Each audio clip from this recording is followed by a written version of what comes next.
changing. The way we work, the way we learn, the way we conduct things. So definitely this shift is going to change the pace of education in the long run. How is it going to do so? So it's going to certainly change the way, as demonetization, as you saw, uh, gave a big push to digital economy.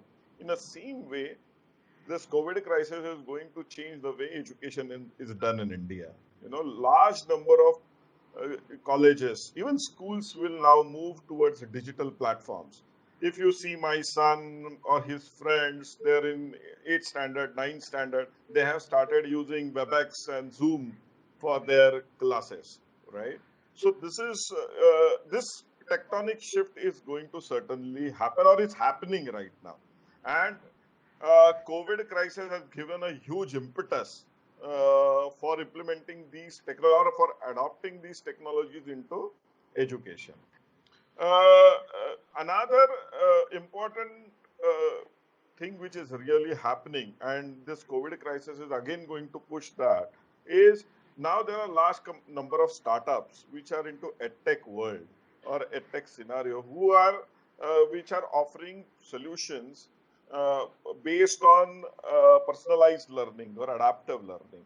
You know, means what? The tool actually goes ahead, analyzes your level of competency, level of knowledge, and then structures your course accordingly. So this is very personalized kind of a learning which is happening, or an adaptive kind of a learning. So there are already such edtech companies which are out there, and now these companies are going to be far more relevant in this post-COVID world.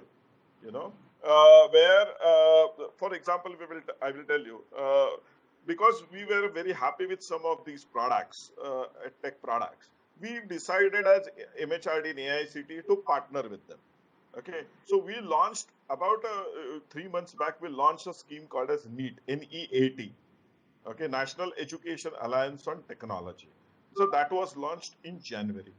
What we did was that we actually went to these edtech companies, or got applications from these edtech companies. We told them that we will help you stabilize, we will actually promote you, we will help you sell. Okay, it's a very unique kind of an initiative in this country.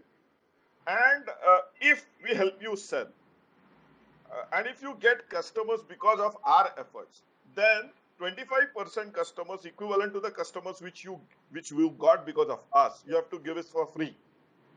Means what? If we help you get 100 customers, you have to give us 25 customers for free, and we will distribute these 25% licenses into our lower socio-eco strata. So now we want to actually ensure that we take these really state-of-art products to grassroots level. So, for example, how a student in Chhattisgarh, in a very remote village, can actually get access to best of the edtech products, yeah? And he may not able to pay for some of these. So we said, okay, we will help you promote, but then 25% you have to give us for free. And that has really started getting great traction. Currently, because of this COVID crisis, large number of products are coming to us that they are going to give us for free again to the students.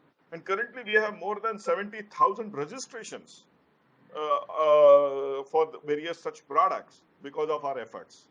So now, see, we will have these 25% of these 70,000 licenses, which now we will distribute for free. So it's something very unique which we are trying to do. That's a tectonic shift which we believe will happen, or is happening. Yeah, fair enough. But okay, so now that you're saying that, this COVID thing has made this shift, but now tell me, why did it take us so long to formalize online education in India? If you see, the COVID-19 shift has made us run through that. Okay, let's go do this, go online. But why did we take so much time? Because I think we were equipped enough to. You have asked a very good question, and you are right. I will completely agree with you on this. Huh? So, if you really see how the edtech or online or digital education has evolved, I don't know whether you're aware, but Doordarshan already has 32 channels, Mm-hmm. which are DTH channels, on which dedicated to education. Okay, they are already there. So large number of students who were preparing for JEE or NEET used to use them. Okay, then there is one of the world's biggest book platforms, Swayam. So Swayam is also already there, and even before COVID happening, we had 1.3 crore students on Swayam already there. Okay, so Swayam was emerging as one of a good platforms, certainly. But I will agree with you that large number of colleges or higher educational institutes were not aggressively promoting these edtech products because there were multiple reasons for it. One could be this: some of these edtech products are very expensive also. So the education is itself getting very expensive, especially technical education. And then on top of it, if you want students to adopt these kind of a products, then it will be an additional burden on them. So that is one reason. Second reason, and I have no qualms in accepting that large number of professors were apprehensive also towards these products. To be very honest with you, they were worried that their importance will get reduced, their relevance will get reduced, if students move towards these tech kind of products. So they were also not very supportive because of that. But now this COVID crisis has forced everyone to get onto these tech platforms. And I believe that once everyone will get acclimatized, familiarized, and uh, when professors and institutes will will feel that there is nothing for them to be very apprehensive about, then I think the rate of adoption will now increase substantially. Fair enough. So now let's talk about, how are we planning to reskill these teachers? Teachers are enablers, but I think our teachers are not ready to accept this fact that is happening. I totally agree with you. But what are the schemes that we are taking in order to reskill them so that they So, can be apt for the platform? so there are multiple schemes currently happening, and as you rightly pointed, teachers sometimes may end up becoming the weakest link in this entire education sector. So now we have 5 knitters for training teachers. Then there are large number of training courses which AICTE MHRD is initiating to train teachers. Okay, to ensure that right kind of pedagogy actually, or right methodology in pedagogy actually gets penetrated. Outcome based trainings are also happening. Then leap kind of trainings, leadership kind of trainings are also happening. So MHRD, AICT, UGC are taking now enormous efforts to ensure that teachers are well trained. Even if you really look at promoting innovation and entrepreneurship, what we realized was that if again, teachers or professors were the biggest bottleneck initially there, because if student has a good idea, then obviously he is going to go to teacher, right, or a professor in his college, that this is what is there in my mind and I would like to take it forward. And many times it happened that because the culture in these institutions were more marks driven, grade driven, academic driven kind of culture, many times these ideas were suppressed or not looked at, or brushed aside. So we are now training about 6,000, or we plan to train about 6,000 faculty professors in technical education on innovation as innovation ambassadors. You know, so we have already done training of about 2,500 or so, and post COVID we will actually do. So 2 days we sit with them, We tell them the importance of innovation, why new ideas need to be handheld, appreciated, celebrated, supported in every way, you know. And if we want to really move this country or these youngsters into with the problem solving capabilities, because currently what we believe is that large number of these youngsters are not capable of solving good problems. you know they are good at academics, they know fundamentals, but if you ask them to solve a problem, they are not very good at it. you know so their design thinking skills are pretty bad, their cognitive skills are bad, their problem solving skills are bad. So we need to actually sensitize teachers and students that these skills are very critical, and you need to get into those. So we are actually doing this innovation ambassador training, and you will see some real good changes happening. So I'm very happy about this initiative, sir, because now because I also keep talking to the corporates, and they always mention one thing, that they have got degrees but they lack skills, about students. So I think somehow we should blame our education system for this as well, because maybe our structure is not designed that way. So happy about it. But now, so I mean, teachers part is true that they were not very keen on accepting technology, but also I think government was not very supportive of that. I mean, I'm just trying to uh, keep it allowed. But if you see, I mean, only 100 top institutions were allowed license to conduct online education, and now that COVID has come up, I mean, the government says that okay, go run your online thing. How? I mean, is it not a mismatch here? I mean, what is the plan? I mean, what is the way ahead? So, government was taking some steps in that direction. COVID has certainly forced us to open in big way. I completely agree with you, but I will not agree with you in the sense that we were not taking steps. As I said about this NEET thing, we started working on it about 6 to 7 months back. Okay, so it has nothing to do with COVID in a sense. So what we realized was that large number of edtech companies used to come to us, and as government, they used to request us, "Ke Baba, can you help us? These are such excellent products. Can you at least let people know or institutions know that these products exist?" Uh, and we used to ask them question that, because you are a private company, how government will able to promote you?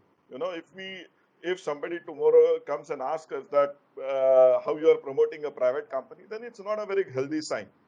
But what we realized that when we were not doing this, we were actually not giving youngsters an opportunity which was existing there.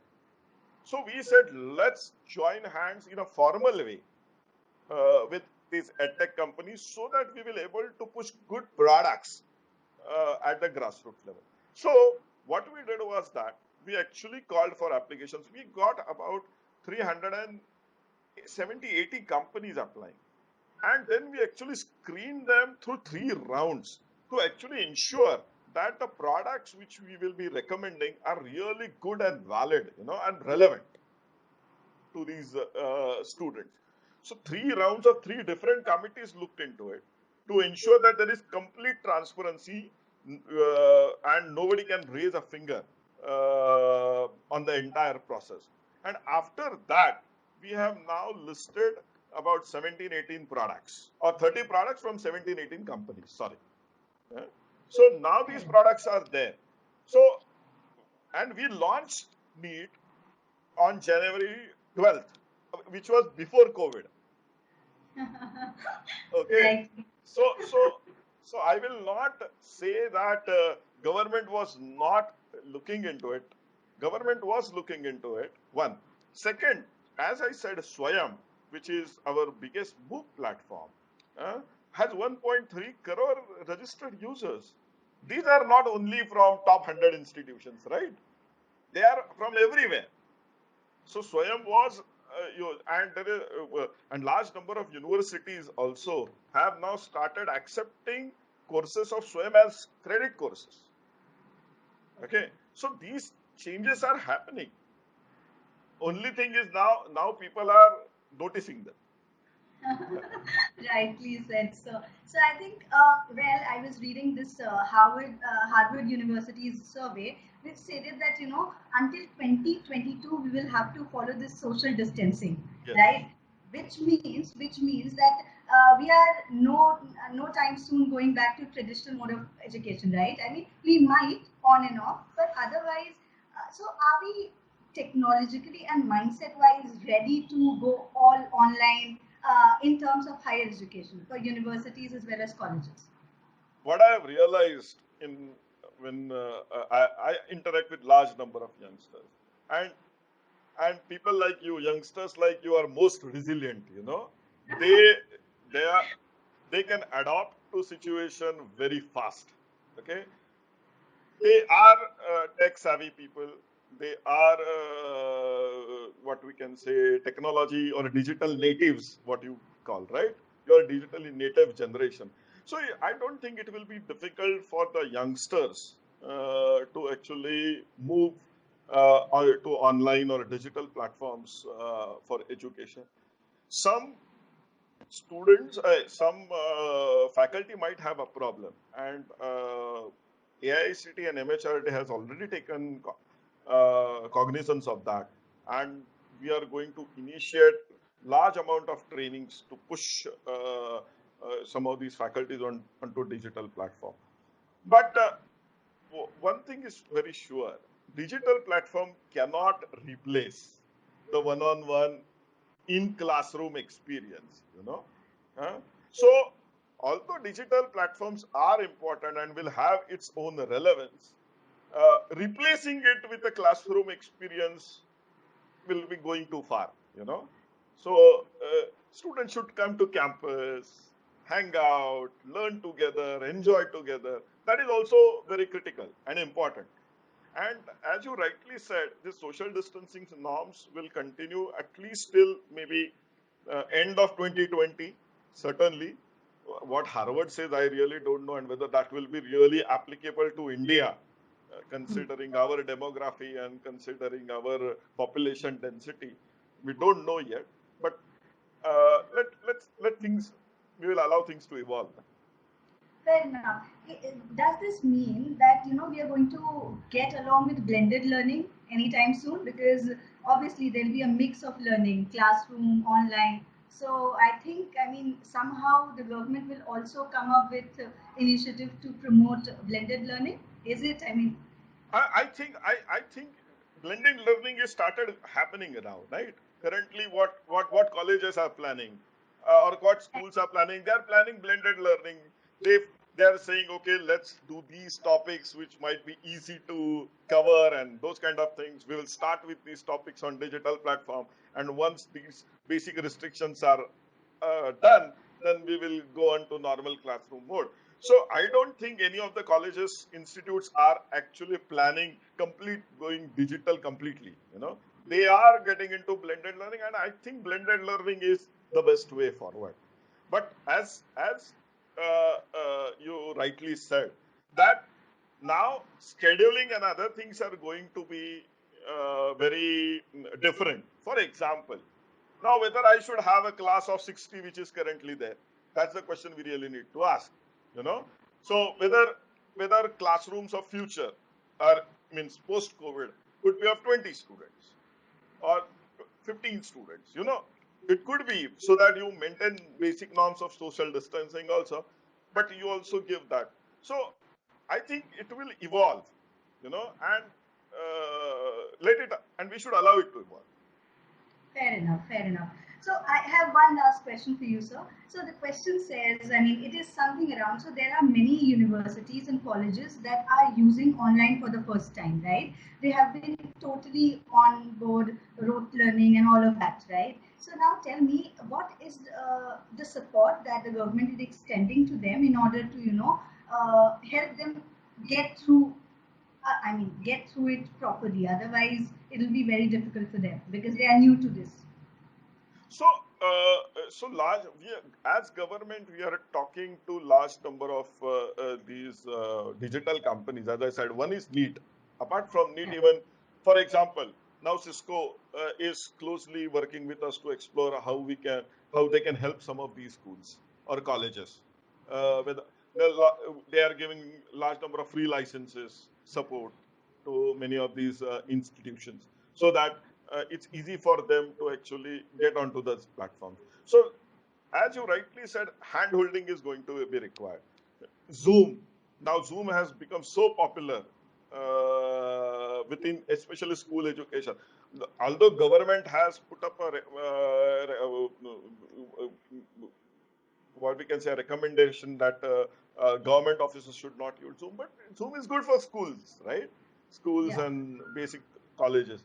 So uh, my son, or I see my friends or my younger colleagues, they are all on Zoom doing their coaching, their classes. So this adoption is happening, and government is actually facilitating some of these things by talking to these big players, saying that can you help us give some things for free.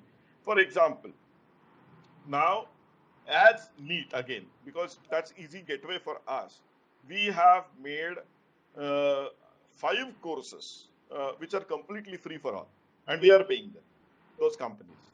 Okay, so are digital for communication skills, English skills, and those kind of things.